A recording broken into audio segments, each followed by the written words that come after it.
Assalamualaikum warahmatullahi wabarakatuh. Anak-anak hebat Indonesia, bertemu lagi dengan saya Rima Nurkomala dalam Yuk Belajar Bahasa Indonesia. Apakah kamu sering berbeda pendapat dengan teman tentang suatu hal? Nah, saat beradu pendapat, seringnya kamu berpikir logis atau justru emosional? Kali ini kita akan belajar tentang berdebat dengan indah. Debat merupakan suatu proses saling bertukar pendapat untuk membahas suatu isu dengan masing-masing pihak yang berdebat memberikan alasan. Apabila perlu, ditambah dengan informasi, bukti, dan data untuk mempertahankan pendapat masing-masing. Setidaknya ada 3 fungsi debat. Pertama, mengembangkan kemampuan berpikir kritis. Hal ini tampak pada saat penyampaian argumentasi peserta debat dalam menanggapi suatu persoalan beserta cara-cara di dalam menyelesaikannya.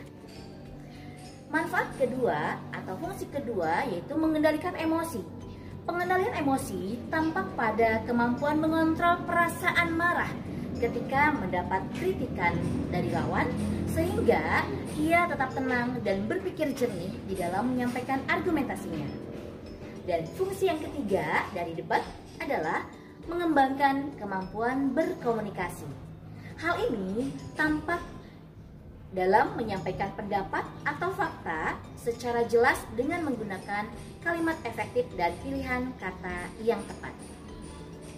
Ternyata debat sangat bermanfaat, bukan? Nah, kamu tahu unsur apa saja yang harus terdapat dalam sebuah debat? Mari kita kenali. Pertama, harus ada sebuah mosi. Mosi merupakan masalah yang diperdebatkan atau topik debat. Mosi dapat diambil dari berita yang tengah hangat beredar di masyarakat. Contoh mosi, perilaku menyontek saat ujian disebabkan para pelajar takut tidak lulus ujian. Ya, kita pahami bahwa mosi merupakan sesuatu yang harus bersifat pro dan kontra atau sesuatu yang bersifat kontroversial. Contoh mosi yang kedua, bencana alam terjadi karena ulah manusia. Dan contoh mosi ketiga adalah perubahan cuaca menjadi penyebab orang mudah sakit. Nah, unsur yang kedua yaitu tim afirmasi, tim yang mendukung terhadap mosi. Dalam lomba debat bahasa Indonesia biasa disebut dengan tim pemerintah. Yang ketiga merupakan tim oposisi, yaitu tim yang menolak mosi atau tidak setuju terhadap mosi. Dan unsur yang keempat yaitu adanya moderator yang menjadi pemimpin dalam sebuah debat, mengatur lalu lintas komunikasi. Unsur yang kelima yang harus terdapat dalam debat adalah juri. Juri dalam situasi lomba akan menilai tim mana yang unggul dan akan menjadi juara dalam lomba debat. Unsur selanjutnya harus ada seorang notulis, yaitu seseorang yang menulis semua catatan penting saat debat berlangsung. Dan unsur terakhir ada penonton yang menyaksikan kegiatan debat. Nah, bagaimanakah tata cara berdebat? Kamu akan menemukan tata cara berdebat yang berbeda sesuai aturan yang disepakati atau cenderung bersifat fleksibel. Namun, kurang lebih seperti ini gambarannya. Pertama, pembukaan debat oleh moderator dengan menyampaikan mosi dan tata tertib debat. Kemudian, perkenalan setiap tim, baik afirmasi maupun oposisi. Langkah yang ketiga yaitu pembicara pertama dari tim afirmasi menyampaikan argumentasi pembuka dengan menyebutkan definisi, limitasi atau pembatasan mosi.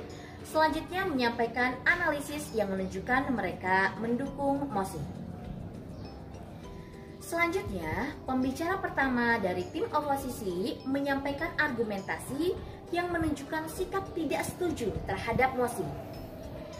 Kemudian, pembicara kedua, tim afirmasi, menguatkan pendapat pembicara pertama. Begitupun, pembicara kedua dari tim oposisi memperkuat argumen pembicara pertama. Nah, pembicara ketiga tim afirmasi menguatkan pembicara pertama dan kedua. Begitupun dengan pembicara ketiga dari tim oposisi menguatkan pendapat dari pembicara pertama dan kedua. Tim lawan dapat melakukan interupsi dimulai pembicara kedua. Interupsi dilarang pada 1 menit terakhir. Nah, pemberian interupsi harus seizin moderator sebagai pemimpin debat. Jika pembicaraan belum selesai, pembicara dapat menolak interupsi. Kesimpulan dapat disampaikan oleh pembicara pertama atau ketiga, tergantung aturan yang disepakati. Baik, anak-anak hebat, cara menyusun mosi dan kaidah kebahasaan dapat ditonton pada pembelajaran selanjutnya. Terima kasih sudah menonton kanal ini. Jangan lupa klik subscribe, klik suka, dan bagikan jika merasa konten ini sangat bermanfaat. Yuk, semangat berbagi untuk generasi cerdas berkualitas. Assalamualaikum warahmatullahi wabarakatuh.